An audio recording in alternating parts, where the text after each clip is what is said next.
بسم اللہ الرحمن الرحیم۔ الدرس الرابع والعشرون، آج کا سبق ہے سبق نمبر 24،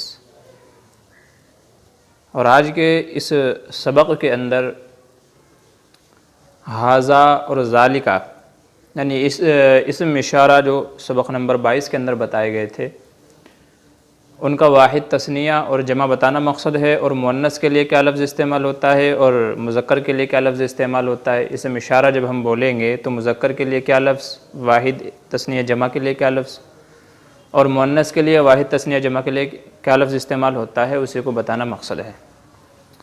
جیسا کہ ہم نے بتایا تھا کہ لفظ ھذا اسم اشارہ للقریب ہے، قریب کی چیز کی طرف اشارہ کرنے کے لیے ھذا کا لفظ استعمال ہوتے ہیں، اور دور کی جو چیز ہے اس کی طرف اشارہ کرنے کے لیے ذالکا کا لفظ استعمال ہوتا ہے، جیسے اس کی مثالیں بھی بتائی تھی، ذالک الکتاب لا ریب فیہ۔ تو ایسے ہی ذالکا اور ھذا یہ دونوں اسم اشارہ ہیں، ھذا قریب کے لیے اور ذالکا دور کی چیز کی طرف اشارہ کرنے کے لیے استعمال ہوتا ہے۔ آج کی ویڈیو کے اندر ان کی تثنیہ اور جمع بتانا مقصد ہے۔ ھذا یہ مذکر کے لیے استعمال ہوتا ہے، ھذا مذکر کے لیے استعمال ہوتا ہے۔ اگر مؤنث کے لیے استعمال کرنا ہے تو اس کے لیے ھذہ آئے گا، جیسے ھذا قلم، تو قلم یہ مذکر ہے تو اس کے لیے ھذا کا لفظ استعمال ہوگا، اور اگر مؤنث کے لیے استعمال کرنا ہے تو اس کے لیے ھذہ کا لفظ آئے گا، جیسے ھذہ دوات، یہ کیا ہے، یہ دوات ہے، تو واحد مذکر کے لیے ھذا کا لفظ استعمال ہوگا، جیسے ھذا رجل، یہ ایک آدمی ہے۔ اور تثنیہ یعنی جب دو ہوں تو دو کے لیے ھذانی کا لفظ استعمال ہوگا، جیسے کہیں گے ھذانی رجلانی، اور اگر جمع ہے تو پھر اس کے لیے ھؤلاء کا لفظ استعمال ہوگا۔ قرآن کریم میں اس کا استعمال ہوا ہے، لا الہ ھؤلاء ولا الہ ھؤلاء۔ تو مذکر واحد ہے ھذا، مذکر تثنیہ ہے تو ھذانی، اور مذکر جمع ہے تو اس کے لیے ھؤلاء کا لفظ استعمال ہوگا۔ اور اگر اسی کو مؤنث کے لیے استعمال کرنا ہے تو اس کے لیے ھذہ کا لفظ استعمال ہوگا، ھذہ جیسے قرآن کریم میں استعمال ہوا ہے، ھذہ جہنم التی کنتم توعدون، کہ یہی وہ جہنم ہے۔ تو جہنم چونکہ تثنیہ کا لفظ ہے، مؤنث کا لفظ ہے، تو اس لیے اس کے لیے ھذہ کا لفظ استعمال ہوا ہے، ھذہ جہنم التی کنتم توعدون، کہ یہی وہ جہنم ہے جس کا تم سے وعدہ کیا گیا تھا، دنیا میں تمہیں بتایا گیا، ڈرایا گیا، مگر تم سمجھے نہیں، لہٰذا اب اس کا مزہ چکھو۔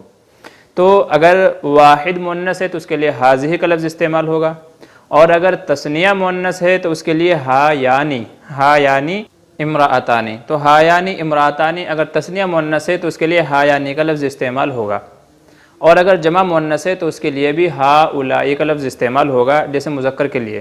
تو ھؤلاء اس کے اندر مذکر بھی آ جاتا ہے اور مؤنث کے لیے بھی یہی لفظ استعمال ہوتا ہے، تو یہی ایک صیغہ مذکر کے لیے بھی اور مؤنث کے لیے بھی استعمال ہوتا ہے۔ فرق ہے تو واحد اور تثنیہ کے لیے۔ تو مؤنث اگر واحد ہے تو اس کے لیے ھذہ کا لفظ استعمال ہوگا، اور اگر تثنیہ ہے تو ھایانی کا لفظ استعمال ہوگا۔ اگر مؤنث یہ ھذہ، ھایانی اور ھؤلاء یہ جب ہے جبکہ حالت رفع کے اندر یہ جملے استعمال ہو رہے ہوں، اگر حالت نصب یا حالت جر کے اندر اگر یہ استعمال ہو رہے ہوں تو ھذہ تو ہر جگہ ھذہ استعمال ہوگا، ھذہ حالت رفع، حالت نصب، حالت جر تینوں کے اندر ھذہ کا لفظ استعمال ہوگا۔ لیکن اگر تثنیہ کا لفظ ہے تو تثنیہ رفع کی حالت میں ھایانی استعمال ہوگا، لیکن اگر تثنیہ نصب اور جر کی حالت میں ہے تو پھر اس کے لیے ھاتین کا لفظ استعمال ہوگا، ھاتین، ھایانی کے بجائے ھاتین یہ نصب اور جر کی حالت میں استعمال ہوگا۔ اور ھؤلاء تو یہ بھی تینوں حالتوں میں استعمال ہوتا ہے، رفع کی حالت ہو، نصب کی حالت ہو، جر کی حالت ہو، تو ھؤلاء رفع، نصب، جر تینوں حالتوں کے اندر ھؤلاء ہی لفظ آئے گا، اور ایسے ہی ھذہ رفع، نصب، جر تینوں حالت میں یہی لفظ آئے گا۔ البتہ تثنیہ کا جو صیغہ ہے، تثنیہ مؤنث کا جو صیغہ ہے، یہ حالت رفع کے اندر ھایانی ہوگا، نصب اور جر کے اندر ھاتین استعمال ہوتا ہے۔ تو یہ ہو گیا مؤنث کے تعلق سے۔ اور اگر مذکر ہے تو مذکر حالت رفع، حالت نصب، حالت جر تینوں میں ھذا ہی استعمال ہوگا۔ ہاں اگر یہ تثنیہ کا جو صیغہ ہے، یہ تثنیہ کا صیغہ حالت رفع کے اندر ھذانی اور حالت نصب کے اندر ھذینی حالت نصب کے اندر اور حالت جر کے اندر استعمال ہوتا ہے، اور جمع کا جو صیغہ ہے ھؤلاء تو یہ رفع، نصب، جر تینوں حالتوں میں ھؤلاء ہی استعمال ہوتا ہے۔ یعنی یوں کہہ لیں کہ مذکر اور مؤنث کا واحد اور جمع دونوں صیغے رفع، نصب، جر تینوں حالتوں میں ایک ہی طرح پڑھے جاتے ہیں، وہ چاہے واحد مؤنث ہو، وہ چاہے واحد مذکر ہو، وہ چاہے جمع مذکر ہو اور وہ چاہے جمع مؤنث ہو، یہ دونوں صیغے حالت رفع، حالت نصب، حالت جر تینوں میں ایک ہی طرح استعمال ہوتے ہیں۔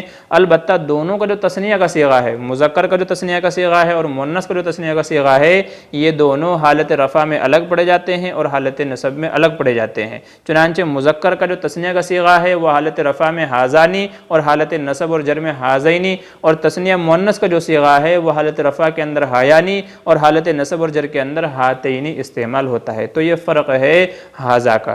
تو ہذا میں مذکر واحد تثنیہ کے لیے کیا لفظ استعمال ہوگا اور مؤنث واحد تثنیہ جمع کے لیے کیا لفظ استعمال ہوگا، اس کو ہم نے بتا دیا ہے۔ تو یہ تو تھا ہذا کے تعلق سے۔ اس کے بالمقابل جو اسم اشارہ للبعید تھا، یعنی دور کی طرف اشارہ کرنے کے لیے اس کے لیے لفظ استعمال ہوتا تھا ذالکا۔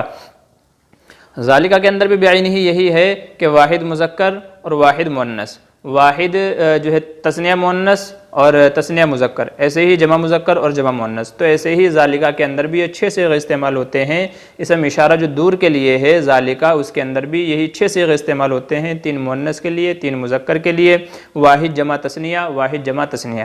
تو واحد مذکر کے لیے ذالکا کا لفظ استعمال ہوتا ہے اور تثنیہ کے لیے ذانکا، ذانکا کا لفظ استعمال ہوتا ہے تثنیہ کے لیے، اور جمع کے لیے اولئکا کا لفظ استعمال ہوتا ہے۔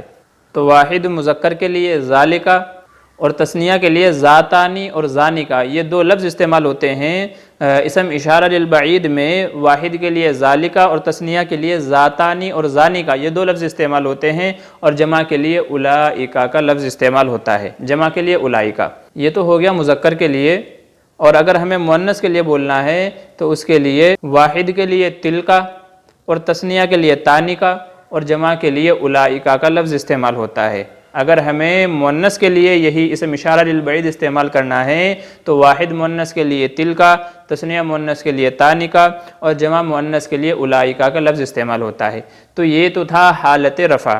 حالت رفع میں ذالکا کا استعمال اگر مذکر کے لیے ہے تو ذالکا، ذاتانی، ذانکا اور اولئکا، اور مؤنث کے لیے ہے تو تلکا، تانکا اور اولئکا۔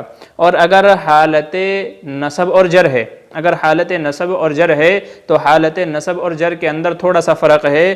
فرق اسی طرح ہے جیسے ہم نے ہذا کے اندر بتایا ہے کہ ان دونوں کی تثنیہ کے اندر صرف فرق ہے، باقی جو واحد اور جمع کا صیغہ ہے اس کے اندر کوئی فرق نہیں ہے۔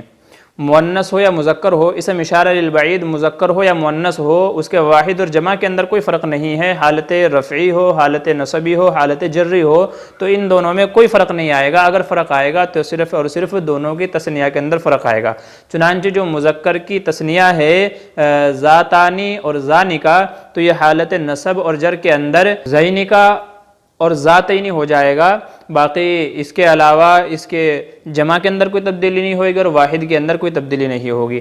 ایسے ہی جو مؤنث کا جو صیغہ ہے جو ہے تانکا، تو یہ بھی حالت نصب اور جر کے اندر تینکا ہو جائے گا، تینکا ہو جائے گا۔ حالت نصب اور جر کے اندر تثنیہ کا جو صیغہ ہے مؤنث کے لیے استعمال ہوتے ہیں، باقی اس میں بھی اس کو چھوڑ کر کے اس کے علاوہ اور کوئی واحد کے اندر اور جمع کے اندر کوئی تبدیلی نہیں ہوگی۔ واحد کے لیے جو تلکا ہے تو وہ حالت نصب جر تینوں حالت میں یہی پڑھا جائے گا، اور جمع کا بھی جو صیغہ ہے تو وہ بھی یہی صیغہ پڑھا جائے گا۔ تو آج کے سبق کے اندر یہی بتانا مقصد تھا کہ ہذا کے لیے واحد تثنیہ جمع کے لیے کیا لفظ استعمال ہوتا ہے، اور جو ہے اسم اشارہ بعید جو ہے ذالکا، اس کے لیے جو ہے واحد تثنیہ جمع کے لیے کیا لفظ استعمال ہوتا ہے، اور حالت رفع نصب اور جر کے اندر یہ صیغے کیسے بدل جاتے ہیں، کیا لفظ استعمال ہوگا۔ تو ہم نے ہذا کے تعلق سے پوری بات بتا دی ہے اور ذالکا کے تعلق سے پوری بات بتا دی ہے۔ اس کے علاوہ جو رہ گیا انشاءاللہ وہ اگلی ویڈیو کے اندر۔ فقط والسلام۔